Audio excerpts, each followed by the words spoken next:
Red Rose Pizzeria, 5915 Hamilton Avenue. Red Rose Pizzeria, Monday, September 11th. We will be hosting Alana. Oh, man, I've blanked on her name now. She is leading the Quality Ohio and is a proponent for promoting lesbian gay issues in counties and cities and villages. She's helping Amberley Village right now construct a resolution to that effect, that we, that anybody of different sexual orientation, etc., is protected in the village, and etc. She will be speaking about her job there, 6 to 9 or 6 to 8 p.m. that evening, and that will be our final meeting. We will no longer have Monday night meetings. Attendance has been kind of low.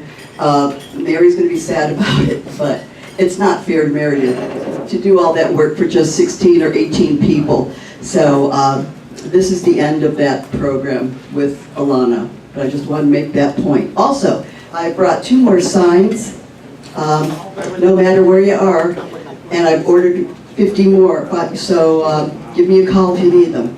Thank you very much. And William Messer, back there, had one of the signs in his background. See him in the back, just got his lunch. He put a sign up in his neighborhood and had his car covered with white roses from a foreign neighbor. Oh, that's wonderful. Which is really nice. Very thankful. Peter. Yeah, this week in the newsletter we had an innovation. I wanted to get some feedback. Instead of the summary of the speakers that Mike and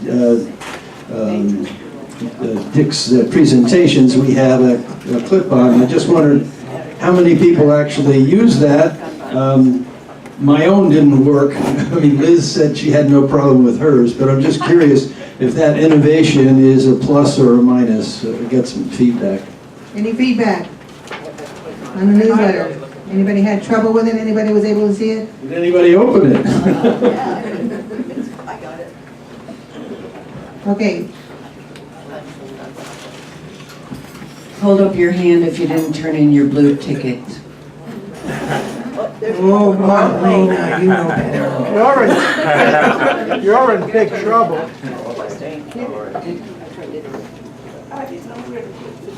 We're trying to be accountable to the folks here. They're very generous in allowing us to have this space for free. But we're encouraging people to pay for your lunch. Thank you. I had a question. The Invisible website is listing an action tomorrow night, sponsored by United We Stand. Apparently Rob Portman's going to be speaking at the Hyde Park Country Club, and United We Stand is trying to get some sort of demonstration outside from 5 to 6:30 tomorrow night. I wondered if anybody knew anything about it. I just saw it on the website, so I don't have any details. 3740 Erie Avenue.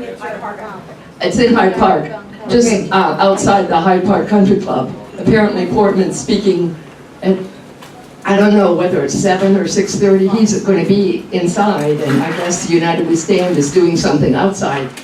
That's what was on the website, and I came just wondering if anybody had any more detail. And they're following that with a meeting at Park Montessori. Okay. That's a town hall, a Portman town hall, where he's invited, but he won't be there. One of those typical. So there's a demonstration outside on Erie Yeah, Avenue. 5. Okay. And then they're moving over to Clark. Okay. And I don't know what time. Okay. 7? Okay. Anybody else? Right here. Okay. I'll just, very personal note here, my grandson was born yesterday evening at 6'11", 8 pounds, 13 ounces. Vincent David Rinaldi. So I'm going on very little sleep. That's what we do. That's really exciting. It's exciting for our organization. Another Democrat. I love it. I'm wondering if there's anyone else upset about Trump giving all the military equipment to the police. Isn't that incredible? I'm standing out for peace every Tuesday, 4:30 to 6 at Liberty in Reading. there's a huge amount of traffic there. So I hope you'll join me. A lot of people go by and bring whatever sign you want to. It didn't have to be just peace, but I'm really against us going back into Afghanistan and other things. Tuesdays, 4:30 to 6 at Liberty and Redden, right by the Staples and the big bell tower. Huge intersection. Thousands of cars go by there. Feel free to put out any notices on our bar. Do I you gave have it to them? you last week. Are they out there? They should be. But they're out there. I want to mention our bar. We have the best bar in the city, non-alcoholic. It's belly up to our bar because it's information about what's happening in the city and hopefully information about people who want to have folks join them at their various demonstrations, put out a flyer and share it with people who come to this group. We're here to share information in the community. That's what we're here for. Yes. Rob. A couple of things. I'm Rob Weidenfeld, and last week I met with a small group of people from actually Loveland and 3 people from Dayton. We met on Monday in Senator Brown's office and Tuesday in Senator Portman's office, and it was all concerning Move to Amend, which we have talked about here before. Essentially, Move to Amend is promoting a 28th Amendment, which will undo Citizens United in large measure. And we were asking each of them, this is a nonpartisan group, and not everybody in our group are Democrats, which are fine, because we know at some point we're going to have to get independents and moderate-leaning Republicans, if we can find them, to support this proposition. And Dick and Karen Galloway began this project, and they are now in the process of setting up a training for Move to Amend. Some of you are already on our mailing list, and I know Dick and has been to at least one of our meetings, and I know there are others that I have mailed to. So if you would like more details, or you can talk to me after this event, or I'd be happy to include you on our mailing list. But we know this is a long-term project. We are also supporting the efforts of the DNC with gerrymandering, but just as importantly, long-term, is we have to get the corrupting influence from corporations. And by the way, to be honest, it's not even just corporations, because this group has also spoken to even places like labor unions, because let's face it, they contribute a lot of money also. So if we're going to get money out of politics, it's going to probably cut across the board. So that was, pardon me, one of our efforts is when we went to both of them, as we said, wouldn't it be great if both of you from Ohio, a Democrat and Republican, could support something like this long term? Now, we don't know what the chances are of that happening, but that's the direction we're moving in. So if you'd like to help us move in that direction, then please speak to me. One other item. One of the people that comes here often is Noha Iyada, and she lives in Mason, and she is running for school board. She's one of ours, folks. Right.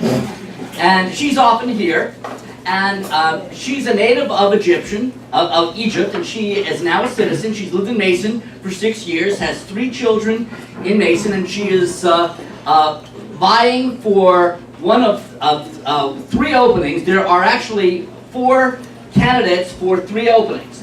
And I am working with her as our campaign manager, and I just want to tell you about one incident. It was kind of cute. This past Sunday, we were at a Unity in Conference, a Unity in Community event. It was a church event in Mason, and there were like 5 local churches there. There were maybe 100 people, and it was all about unity in these 5 Christian churches, but I thought they really didn't know how much unity they were giving us, because we were the only Muslim and the only Jew in the group.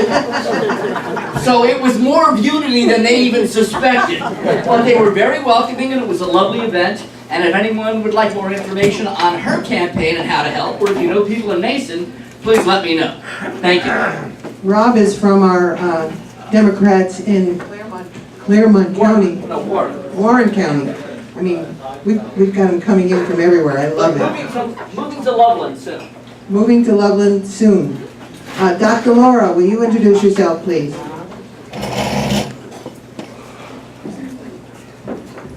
As soon as I get the microphone. It's coming. I'm Dr. Laura Weaver, and I am a Democratic Party candidate for U.S. House of Representatives in 2018. We have already completed all the paperwork to get on the ballot. The website is now up and it's very full. We've been working on it all week. I have with me my new campaign business cards, and I'd like you all to have one. I'll put them over there. I'd like you all to have one so you can contact my campaign anytime you want. We are very receptive to people calling and interacting. District 1, that's my district. That is correct. That is Western Hamilton County, the west side of Cincinnati, and all of Warren County. There you go. We have a viable Democratic candidate. Just Thank want you you. to know, it's happening. Patty. Hi, my name is Patty. This is my first time to come here and got here through Mike Shryock. But I just wanted to thank you all. A few weeks ago, he asked you to sign a sympathy card to a prisoner on death row. The prisoner is Tyrone, and he is the fellow that I've been visiting for over 2 years. He is innocent. The Innocence Project is involved with his case, but I just want to thank you all for signing the card. It meant a lot to Tyrone. Thanks. There was someone else who came representing an organization. Any other announcements? If you are new, to Janet?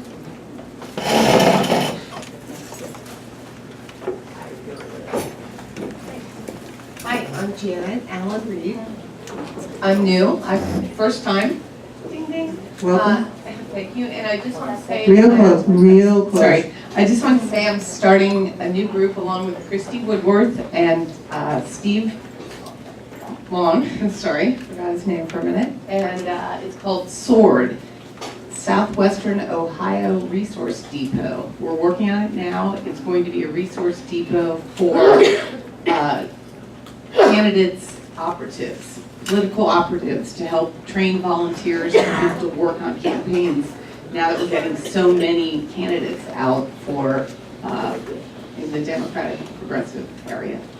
Wonderful. Happy to join your group. Make sure we'll get your information to our newsletter and get your information out for us. And feel free to put stuff on our bar. Anyone else want to introduce themselves or an organization or an event happening this week? I don't know if this is the right time to ask this question. Oh, all right. I don't know if this is the right time to ask this question.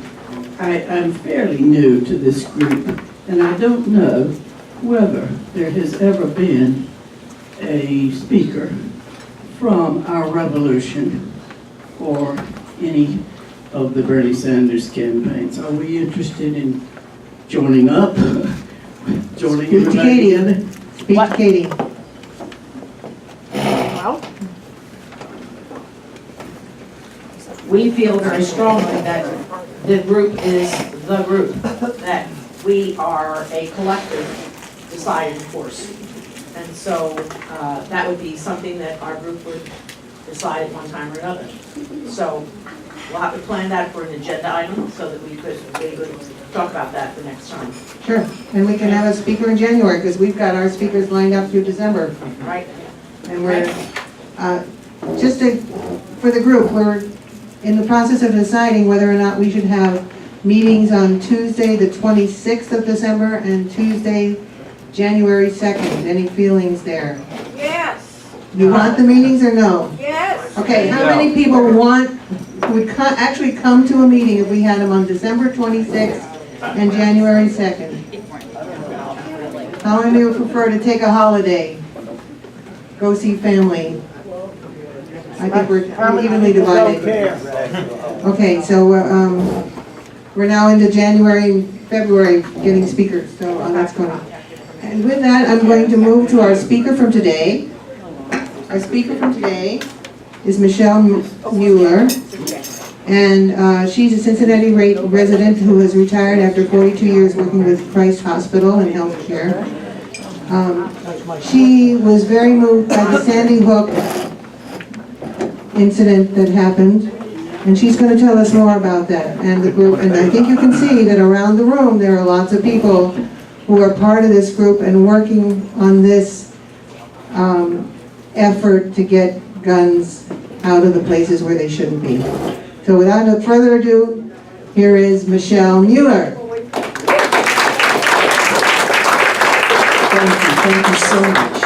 Thanks for the opportunity Mic closer to your face. for all of us to introduce Moms Demand Action for Gun Sense in America. I also have part of our leadership team here and other active members, so they too will jump up here and introduce to you some of their active campaigns they're in charge of.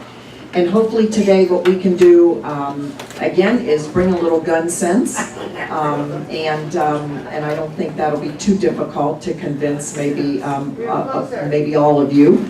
But we also want to just tell you who we are, what we do, and how we do it. And again, I did join, I had no idea that I was going to join a gun sense or a gun violence prevention group. It wasn't on my agenda when I retired. I have always been an active, or have been an activist all my life since 1968, standing on the University of Cincinnati Student Union Bridge protesting the Vietnam War. So I've stayed active politically and worked on various campaigns. But when the Sandy Hook shooting tragically occurred, and that was December 2012, that was on the 14th of December, and it was the next day, and I was sitting like so many of you watching that nonstop news coverage, and it was just shocking. And basically I just turned off the TV and said, you know, I said to my husband, we have to do something, and bless his heart, he thought we were going to jump in the car and go to Newtown, Connecticut, but didn't know exactly what I would do. The next day, Shannon Watts, our founder, who was living in Indianapolis, Indiana, started a Facebook page. And with that, if you were discussing the Sandy Hook shooting or gun violence, it would come up through your news feed. And then I did see this come through my news feed. And it was mainly developed as an online movement, a digital way, social media, to express outrage and to educate maybe ourselves a little bit about gun laws and what's going on in your own community. But it was when my 8-year-old granddaughter, within a week or so, came to me, and really to my son and daughter-in-law.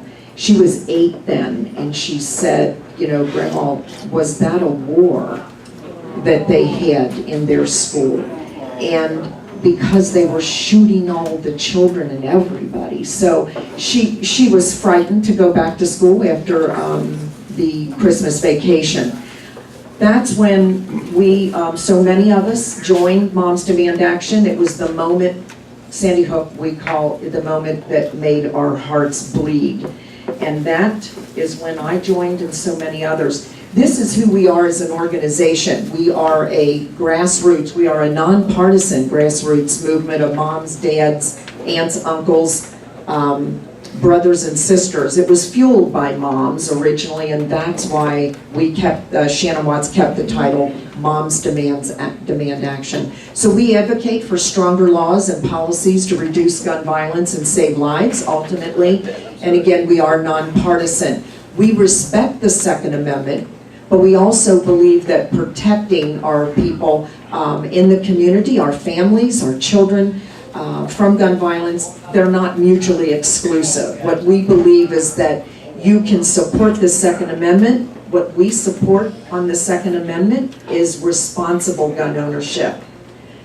What we are we're anti-gun violence. So again, this is what we lose every day while we're sitting here in a 24-hour period. We will lose 93 Americans from guns. That includes gun violence, suicide, and unintentional shootings or unintentional discharges of a weapon, a firearm. 7 of those are children die from gun deaths. Again, we just believe that along with rights comes responsibilities. This is our structure.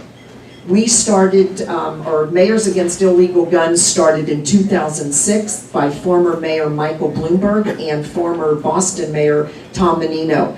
When they started the Mayors Against Illegal Guns, they addressed the illegal guns in the community and illegal guns across state borders. There were about 15 of them at that time in 2006. They have grown to over closer to 1,000 or 1,300 mayors that have joined Mayors Against Illegal Guns. They were first, we were next. Moms Demand Action in 2012 of December. Together, we are like two projects under one, umbrellaed under Every Town for Gun Safety. Moms have been working the last several months, maybe 18 months, with our Cincinnati Mayor, Mayor Cranley, and Mayor John Cranley just signed last Thursday Mayors Against Illegal Guns. So this updated, we were so excited. Again, it's just another partner, and with him signing on to Mayors Against Illegal Guns, it's another tool in his tool chest for his gun violence prevention platform, like so many mayors. This little meme will be updated because our national website, Mayors Against Illegal Guns, has now included Cincinnati, and that's the actual contract. And this allows him to, again, have another tool in the tool chest to for his gun violence prevention plan.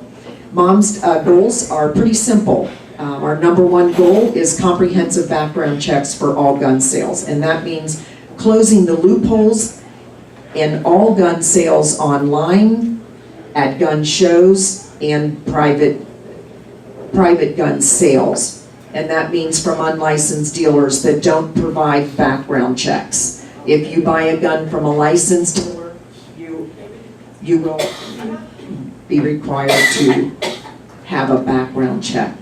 We also, and we will do this, we want this comprehensive background check on the federal level, but in the meantime, we're going state to state, or the states are doing it on their own, and we certainly support it, but they are passing their own comprehensive background check bill. We're up to about 20 states. We feel when there is, and we actually have ballot initiatives with Every Town for Gun Safety and Moms. Two states that we actually won that ballot initiative for comprehensive background check was in Washington, D.C., and this past election in Nevada. So we'll even do it at the state level, but ultimately we would want to see a comprehensive federal level bill passed. We feel when we get up to about 25 states, that will probably be the tipping scale, the tipping of the scale to for Congress.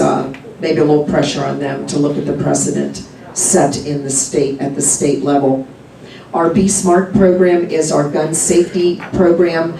Again, we had too many children that were exposed to unacceptable risk and unintentionally shooting themselves or someone else. And we'll go over that too briefly in just a minute. And our third goal is our corporate campaign. We support reasonable limits on where, when, and how loaded guns are carried in public, in places where we take our families, our children. We believe that we oppose the open carry of guns in restaurants and, like I said, places that are family friendly, because it's completely unregulated, the open carry of guns. You don't need a background check, you don't need a permit, there's no training required, and no age limit. So our question is not necessarily the gun, but the person behind the gun. Who is the person behind the gun, and do they present a reasonable risk? The other fourth goal, of course, is taken care of by Mayors Against Illegal Guns. This again is the updated slide of how many Americans die every year. I've been in the organization for 4.5 years, we'll be 5 years old in May, and we have updated this slide 5 times. I think it started when I began, it was around 84 Americans a day, and in 4.5 years, we are now at 93. And this is a breakdown of just showing risk.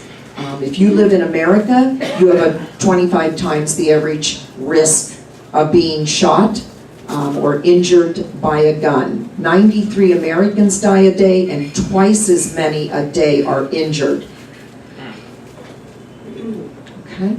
And domestic violence is an issue that we support as far as closing the loopholes in the domestic violence bills at the federal level and the state level. We lose 53 women a month from former partners, their spouses, dating partners, significant others. And we would like to close the loopholes to include dating partners and stalkers, and give the tools to the law enforcement that they need in order to be able to remove the gun when restraining orders have been taken out on an individual, even if a misdemeanor for domestic abuse has been, if they have been convicted. And how we support changes like today. You know, greater awareness and discussion. We will take our discussion anywhere, to any group, anytime, to anyone that'll give us a few minutes to listen to. So this is how we support the change. We're going to let Christy talk in detail about legislation and how we lobby our lawmakers at the state level, bill by bill, dangerous gun bill by dangerous gun bill at the federal level and state. And of course, we have our corporate campaign where we actually petition companies and businesses to prohibit the open carry of gun. And as I stand here today, Kroger's is still refusing to not allow the open carry of guns in their store. In fact, all guns, concealed carry and open, they allow. We will take a business one by one and petition them, and we have, just so you can, well, you have that slide, but we have petitioned Starbucks, Panera, Safeway grocery store, Target. Many of these organizations have what we call gun sense and prohibit the open carry of gun. We petition, we do whatever it takes to make the business or have the business owner become aware of the state laws and how dangerous some of this open carry can be in their establishment. And ultimately, the greatest power we have is in the voting booth. We vote. We are a one-issue organization. Not that there aren't other issues that are important. We just happen to be the organization that has taken on gun violence. And we vote for gun sense legislators that support safe gun policies and initiatives. We have a campaign every election season called the Gun Sense Voter Campaign.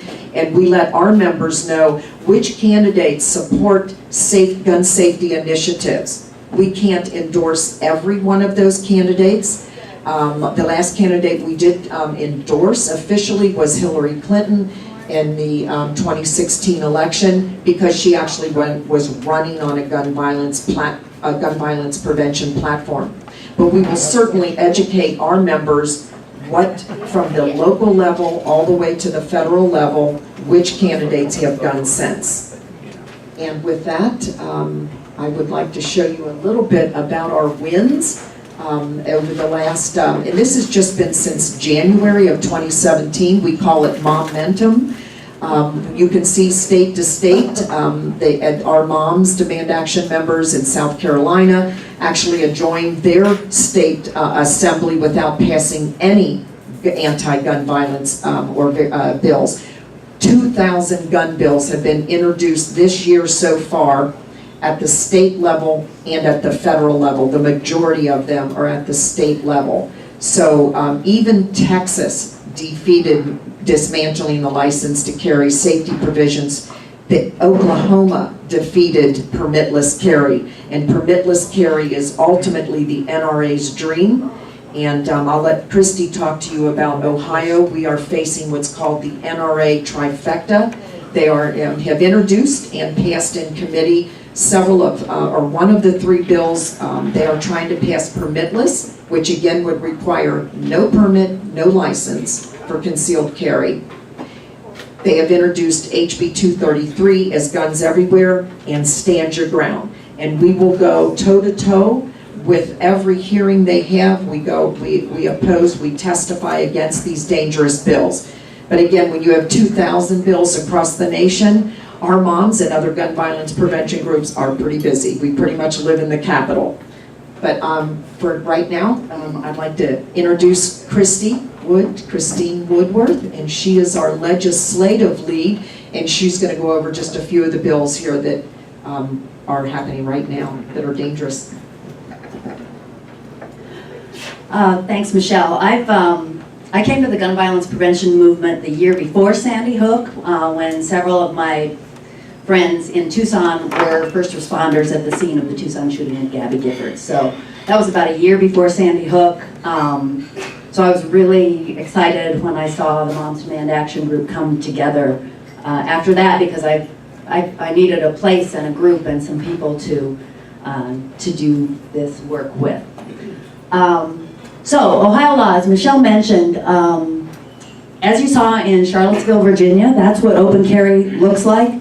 No law, no requirements, no waiting period, no background checks, no age limit. Anybody who wants to can just buy a gun and walk around with it, and that's how that looks. Law enforcement is generally opposed to this, but the assistant chief told us the other day, we were talking about this issue with him, and he said he's so opposed to it because, if he sees someone walking down the street with a gun, he is not even allowed to approach them and ask them a question. The law is such that they have an absolute right to walk down the street carrying that gun with the presumption that they are a good guy until the second they fire. So we're opposed to that. The current law in Ohio is to carry a concealed weapon. You need to be 21 years of age, pass a federal background check, and have 8 hours of training. It used to be more training. They are constantly trying to reduce the amount of training that you're required. 2 of that is live fire. The rest of that can be done online. That's how you get your permit. I don't know how to do it this way. Yeah, there you go. Oh, I don't know how to do it. No?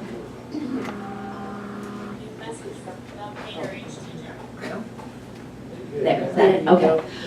The bills we're currently fighting, as the legislative lead, my job here in Cincinnati is to just help coordinate our response and our lobbying of our legislators. So one of the bills we're currently fighting the most strongly in Ohio is House Bill 233, which was passed out of committee after a long day of testimony that we sat for July 6th or something like that. We sat and watched group after group testify against this bill. Police officer, the chief of police associations, the business organizations, gun violence prevention organizations, community groups, against. The only people that stood up in favor of this bill was the NRA, the committee, which includes a Warren County rep who was found drunk, passed out in the drive-through with a loaded gun on the seat. He's on that committee. They all voted for it. They voted it out of committee, and it was voted out of the House, passed on to the Senate. So that bill now is in the Senate, and that is what we're going to be fighting when they come back into session in September. We have, and that's what this petition is for. If you haven't signed this, please do. We're going to be printing those out and delivering those to our representatives in the state.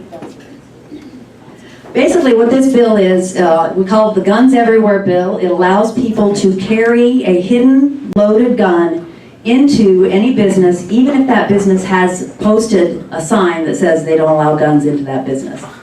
Currently there's a criminal penalty for that. They're trying to remove that penalty so that if somebody carries their gun in and if they get discovered with their loaded gun in these establishments, then they're to be asked to leave, and if they don't leave, that's when there's a penalty for doing it.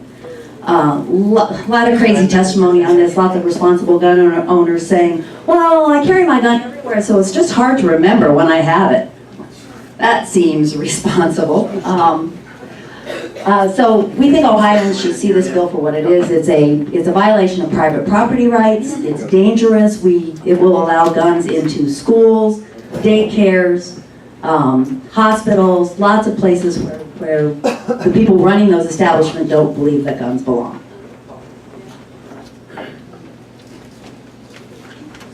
Oh, that's a petition. So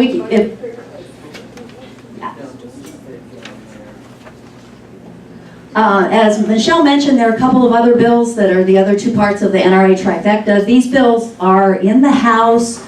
assigned to committee. There have been hearings on them, but they haven't been voted out of committee yet to the floor. So we'll be watching these. We are present, as Michelle said, we show up 20, 30 of us at a time in our red shirts and sit and just eyeball the legislators. Some of us testify. Basically, we're just trying to make ourselves seen and heard so that they know that we're there. Stand Your Ground, many of you are probably familiar with Stand Your Ground, does nothing to make us safer. Stand Your Ground increases homicides, it increases gun violence. Hasn't worked in Florida, won't work in Ohio, but that's on the docket. And then permitless carry. You saw what we said before about the concealed carry regulations. Now, part of the argument for guns everywhere is that, well, concealed carry permit holders are responsible gun owners, so they should be allowed to carry their guns wherever they want. But then the next thing they want to do is pass a permitless carry, which means we don't know who's carrying a concealed weapon. So all of this stuff doesn't really hang together. The end goal is just guns everywhere, anybody carrying guns wherever they want to, whenever they want to. So we'll be fighting that one if it comes back into the hearings again. Our big event coming up this fall is Mom's Lobby Day, September 20th. We're looking for bodies. We'll give you a red shirt. Love to have any of you who can come with us. Up to Columbus, 9 o'clock on September 20th. Our leadership up in Columbus will be setting appointments with all of our target legislators. The national organization does a good job of identifying for us which legislators could possibly be convinced to vote our way, which generally Republicans might be persuaded to switch. So we'll definitely be meeting with all of them. We have some other initiatives locally that I'm spearheading, where we are looking to develop relationships with all of our Southwest Ohio representatives by having constituent meetings with them and or their staff whenever we can. Again, just to support the usually Democrats that vote with us, and to let the Republicans know that we see them, that we know what they're doing, we're paying attention, and we're going to vote. So if anybody would like to join, I have cards with my email address on them. Would love to have you get a red shirt and come along with us.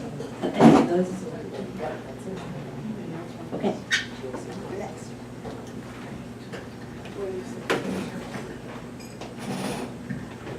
My name's Jill Bowman. I joined Moms when I retired because I had the time to do it. But I worked 43 years as an RN, 25 years of those in a level 1 trauma center. So that's Good Sam and UC. So I saw what guns do to people. And even if they don't kill them, they maim them for life, and they're our responsibility to take care of, because most of the trauma people don't have insurance. So we're their insurance. We are trying to get as many people noticed as possible. We're looking for educators, current teachers, retired teachers, all levels, kindergarten through university, to sign this petition. It goes to the legislators, and they will see. The goal is 10,000 signatures. I think we're 3 to 5. I think it's between 5 and 6,000. 5 and 6,000. Yeah, nationwide. So you can do this online. We have papers here that you can get the website, or the website, I guess, petition, and you can sign that. It asks your level of what you teach, where you teach, that kind of thing. But it lets the legislators know that you don't want guns in your schools.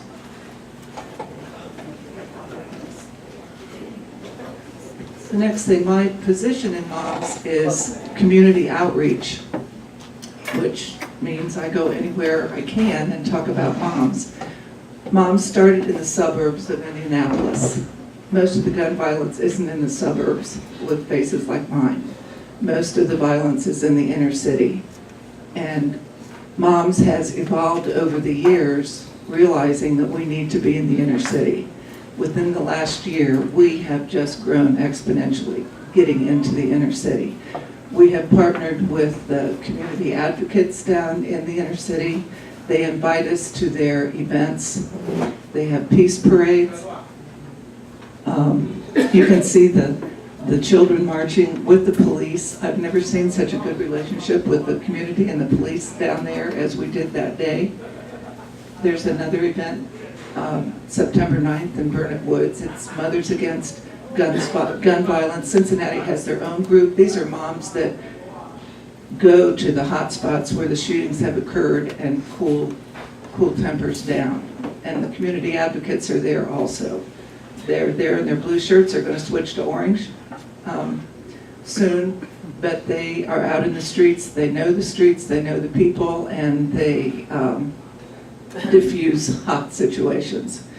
One of our advocates, Duran Hunter, takes these kids on field trips. He gets the teenagers, he takes them to Michigan State for football games to show them that their life can be better than what they're living on the street, that they can have goals, they can strive for better. He also will take them to Morehead State. He takes them out to Ethicon and shows them that you know, there are other jobs for them. They don't have to grow up on the street. Some of those kids will say to him, well, I don't think I'm going to live past 18, so I don't make any plans. So he's showing them that there are plans. These advocates are wonderful. The respect they have for the kids and the respect that the kids have for them is pretty phenomenal. That's it, I'm done. Thanks, Oh, we need Christine more hands. and Jill. Yeah. So all of your voices are welcomed legislatively, through our community outreach. Join us. We do attend some of the vigils and, of course, the peace marches. This goes back to our Be Smart Gun Safety Program. When we looked at the statistics and saw that 1,300 children, it is age 17 and under per year, die from gun violence. And again, that's suicide, gun violence, and unintentional death. It says more than 2 million kids live in homes with unsecured guns, and I think 1.7 million of them live in homes with unattended loaded guns. So we created based on this index, we have an interactive index on everytown.org. That's where all our research and our studies are. We are an evidence-based organization, and we choose our campaigns and our activities based on what decreases the chances of getting a gun in the hands of dangerous people. And this tracks almost in real time every child that's injured or died from a gun shooting across the United States. It's called our hashtag not an accident interactive map. And again, in the newspapers, they call it an accidental shooting. We call it an unintentional shooting. This is the one shooting that is preventable by simply locking up your guns and not leaving them unattended and loaded. And let me see here. Actually, and I don't know why this isn't lining up, but that our Be Smart is an acronym. Let me go back. Is an acronym SMART, and we have that information and our other information on the bar over there. But it's an acronym that starts with the S, to secure all your guns in your homes and your vehicles, model responsible behavior. The A is ask about the presence of unsecured guns in others' homes before you send your children for overnights or play dates, or your teenagers to parties. The R is recognize the risk of teens suicide, and T is tell your peers to be smart and model responsible gun ownership. Our program, we have about 1,000 of us across the nation that are certified in presenting the Be Smart presentation. It's a formal PowerPoint presentation. It takes about 20 minutes. We'll present it to any club or organization, any churches, local groups, parent groups, PTOs, PTAs. Our program's different than the NRA, Eddie Eagle, because ours is geared towards the adult. We feel like the adult has the sole responsibility of making sure their gun does not get in the hands of a child. Again, our program is sanctioned by the National PTA, and if you would like a presentation of our Be Smart program, we are more than happy to do that. Just let us know, or if you have local churches or groups that want to hear about our program in more detail. Again, I'm going to give, for our last moment here of our active campaign, Martha Walker. She's our campaign lead for our Mother's Dream Quilt. Good afternoon.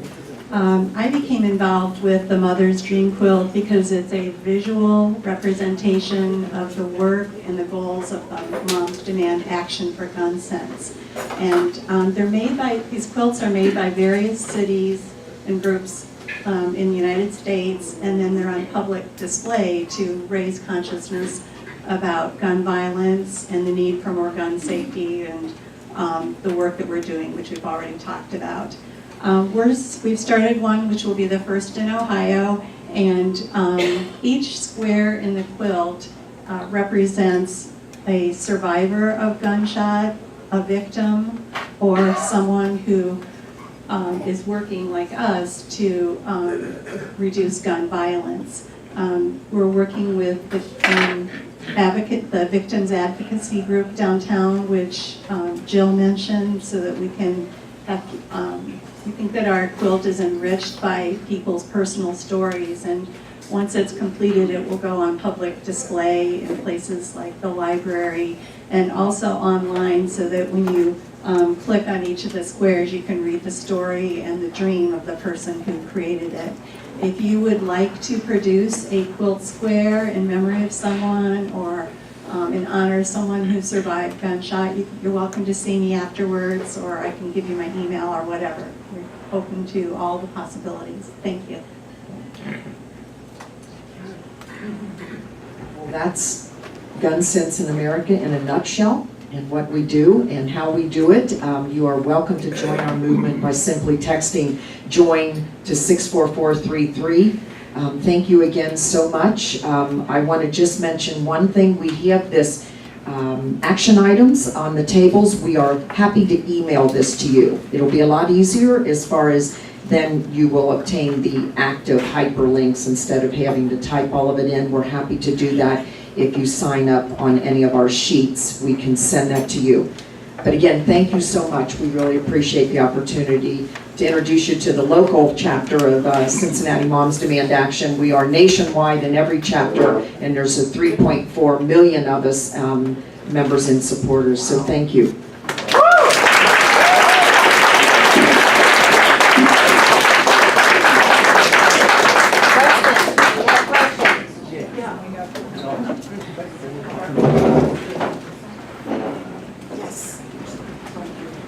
Is it true that pediatricians and doctors cannot ask a family if they have guns in the house when they do a child checkup? In some states, yes. That's really gross. Yeah, in some states, it's called the doctor's gag order. Again, what physicians are doing to get around that is you hit on the key words. Can you ask them, do you have a gun? Some states you cannot ask that question in that phrase. But what they'll do, most physicians will include gun safety on their safety checklist when that they give to parents in the pediatric offices. And we've even presented our Be Smart program in physician offices, and they are taking our materials, our little Be Smart safety postcards, and about our program, and they'll hand that out to their patients. But it is true in some states. Yes. I joined the Sandy Hook Promise Online, and they have really, it sounds like a wonderful program where they go into middle schools and high schools and train students to watch for other students that are kind of, at risk, like right. Yeah, sitting by themselves, and right. try to include them in activities and stuff. And I was wondering if you all, are you affiliated with No, we're actually a separate organization. Okay. In each one of us, the Gun Violence Prevention Group, there are so many, hundreds. We have them at the national level, like Gabby Giffords, Americans for Responsible Solutions, Sandy Hook, Brady Campaign. We all kind of have our concentration. Some are PAC groups, some identify like Sandy Hook, they're looking at the mental health issue. There's so many different aspects, so we feel like, and again, ours is approaching the comprehensive background checks and looking at any law that would decrease, and we lobby these dangerous gun, our lawmakers, decrease the chances of guns getting in the hands of dangerous people. So altogether, we're hoping, ultimately our goal is the same, to decrease gun violence, and like President Obama said, we lose 93 a day, that's 33,000 Americans a year, and if we can save all the children from unintentional deaths, if we can knock that number down to 10,000 or or even 20,000, every single one is a tragedy, but we'll do whatever it takes to decrease, all of us together, gun violence. Mm-hmm. My question is, I've been hearing all of this, and I'm wondering, what is your, we talk about guns as if they're just, Louder. And I'm thinking, what is your position on assault weapons, which they allow to be sold? Mm-hmm. And that's, those are even more dangerous.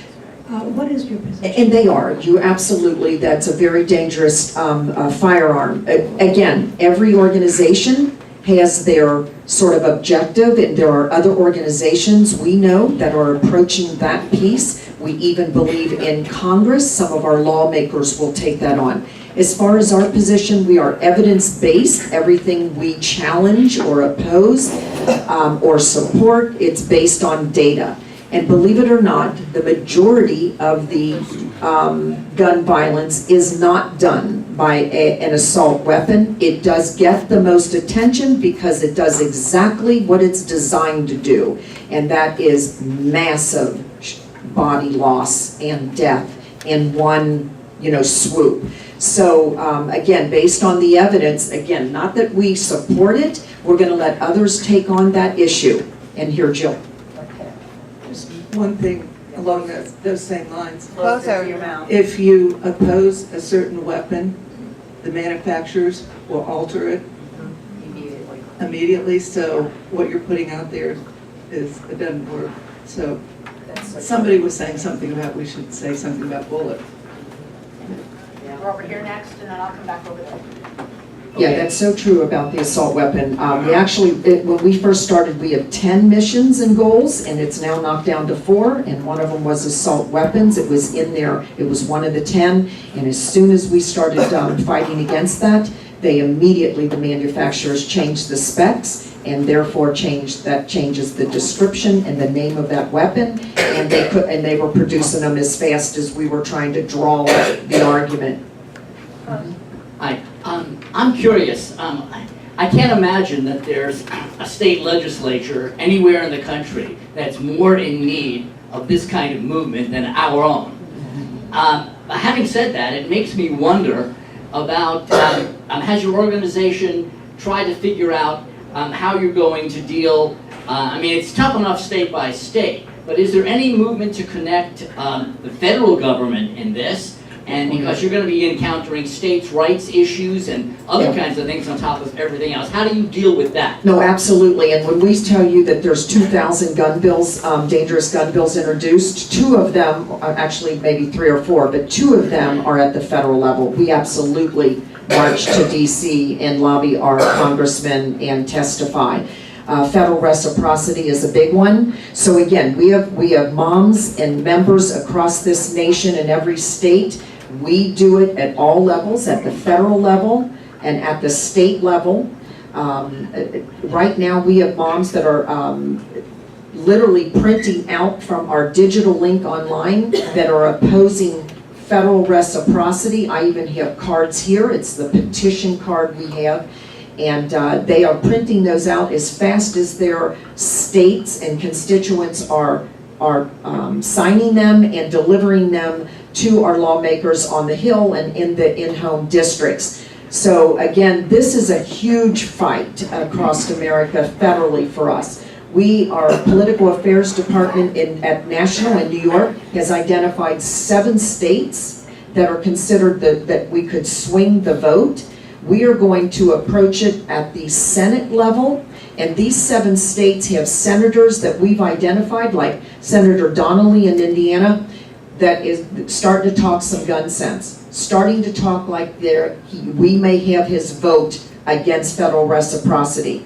But again, the federal reciprocity will be the NRA's ultimate dream, and that is to it takes away the state right on setting their standards for permits for concealed carry and makes your state, really we call it the race to the bottom, recognize a state that has the least or even no permitting requirements, and you would have to recognize that license. And you have a state, like a city like New York City, where guns are not allowed, and then, again, concealed carry is going to, if this passes, they would be able to enter into states that have very strict regulations. We need your voices at the state level to tell our lawmakers to keep our permitting standards in place. So we support all the strong, good legislation we have. But the NRA has systematically, they have figured out that at the federal level, it's kind of a do-nothing Congress year after year as far as gun violence is concerned. And basically what the NRA, we have seen, and why we go state level, is they are systematically going across the nation and weakening every state's strong gun laws, every good gun law that we have. So that's why so much of our fighting is done at the state level.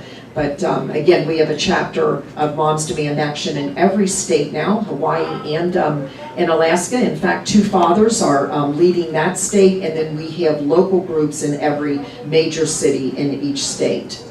2 more questions. Okay, well, you sort of took away what my question was going to be. I just got this thing from Mark Kelly, which is, of course, Gabby's husband. Yep. And I was just going to ask you if you're aware of this bill. It's called the Constitutional Concealed Carry Reciprocity Act. Yeah, that's it. Of 2017. Yep. We're all fighting And basically, it wants to make, if you're a state and you have a law that says you have to have training in order to have a concealed carry permit, they said there's 12 states that do not require any permit or training to carry a hidden loaded gun in public. That's right. And so this would require states to allow them to carry. And I mean, these are conservatives. I thought they cared about federalism. Well, here they want to make it all,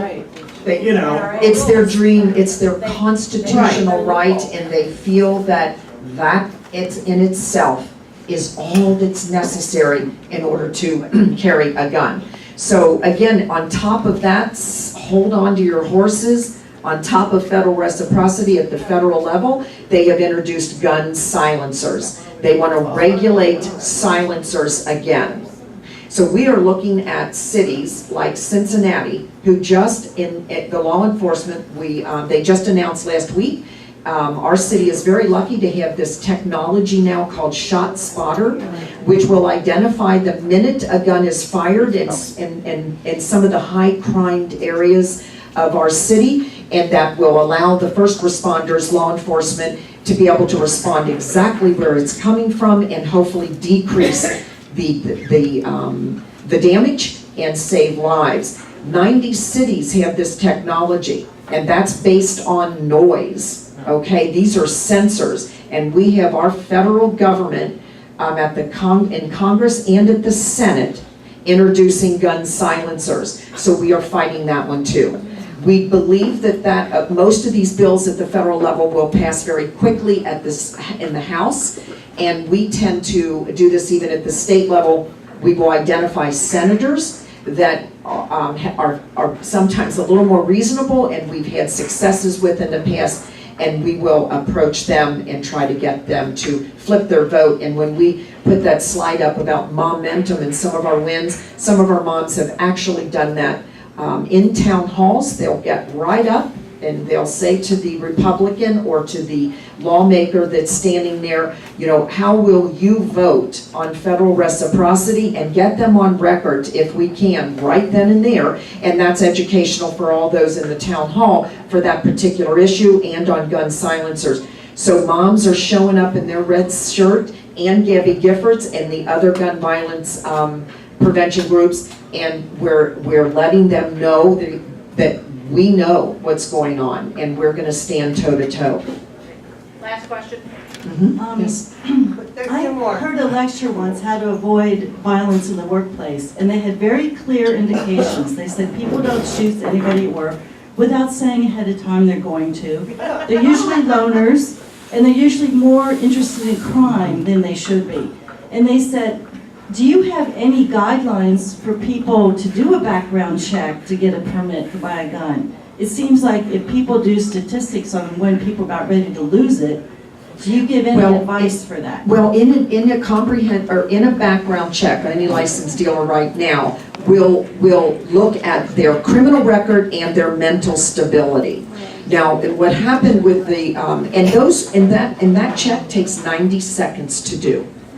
And what we found is that check and that procedure is only as good as the records that are submitted into that system. And looking at mental health records, we are seeing, you can measure the health of your state on how efficient is your state at entering those records. And we have seen Congress now, this was during President Obama, during the executive orders,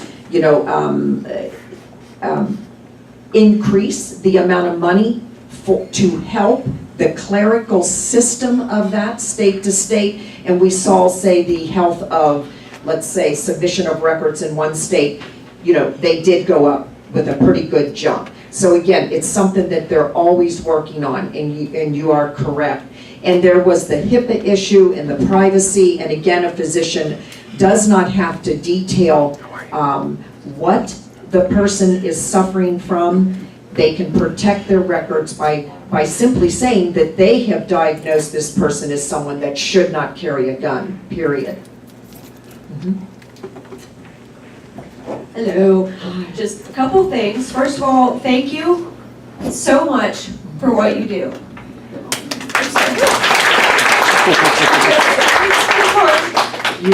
To hear that there's children thinking, I'm not going to see 18. I know. And listen, we're in it. We are in it till the end. This is a long-term, we have the short game and we have the long game. And I promise you, most people that are in the gun violence prevention business, we will not stop. This is for the long term. So you can count on us, and we would love to include all of your voices. The more powerful. So, well, thank you again. My second thing was, and if you mentioned this, I apologize, it totally slipped. But I'm curious, do you ever speak at school board meetings? Well, it is funny that you said that. Yes, we do, and we just got an invitation for the Oak Hill School District in October. So girls, get your calendars ready, and yes, we do. We will talk, like I said, we will talk to anyone. When I was first a member, and I was the state chapter leader for Ohio, and I was the leader for 3.5 years, and I now am the local group leader. But I remember when I was brand new into the chapter, and I'm looking at the entire state of Ohio, and I remember saying to one of our organizing managers and our national staffers, now, and again, this was right after we had signed on and we're learning, I never dreamt I was going to be reading gun laws and learn more about them. And I said, just how do we do this? How do we get this word out? And they said, Michelle, talk to anybody, anytime, anywhere that'll listen to you, and we will do that. Just that you send the invite and we'll spread the word, for sure. Or if you're at a Verizon store and you happen to be... Yeah, the shirt alone or the button will sometimes create conversation, and we love that too. I literally remember walking into a Verizon store, like Jill said, and next to me was someone with a Second Amendment shirt on, and the clerk behind the counter, the worker, the employee said, "Do I need to separate you two?" And I said, well, I know for sure the one thing that he and I have in common is that we both are having our iPhone problems. But I would venture to guess that I bet this individual would support, if he's a responsible gun owner, background checks, and that's our goal. So, and bless his heart, he put his arm around me and said, we agree, And not only do I agree on comprehensive background checks and a responsible gun owner, I think everyone has to be at least 21. So 93% of Americans agree and support background checks. Last question. Yeah. And additionally, the majority of NRA members Yes, they do. as Yep. well. It's just their leadership. It's about 78% of NRA and about 88% of gun owners support comprehensive, and you are absolutely right. We do not take issue at their members, but their extreme leadership, right?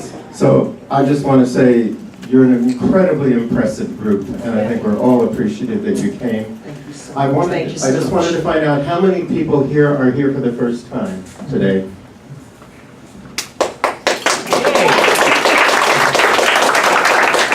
And how many people are here today primarily because of this program? Thank you. Thank you. Thank you so much. We appreciate it. Thank you, Michelle, and all of them. I was scared before about guns, but I'm even more frightened now. I mean, I've had one of my best friends lost her 19-year-old to a gun violence. My next door neighbor had her son shot by a friend in the house next to mine. It's gotta end. It's just gotta end. The foolishness, that shouldn't be happening.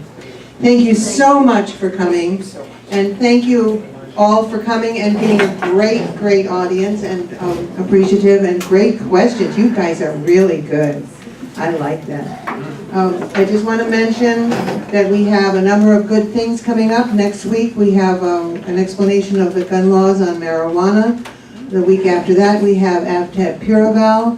And please get a list of our speakers that are coming up. We have a wonderful set of speakers, and the list goes through, the current list goes through September, but we've already booked through December, so. The list is on the bar. On the bar, go to our bar, belly up to our bar. Thank you so much for coming. We really appreciate you being here. And you gotta take the food home.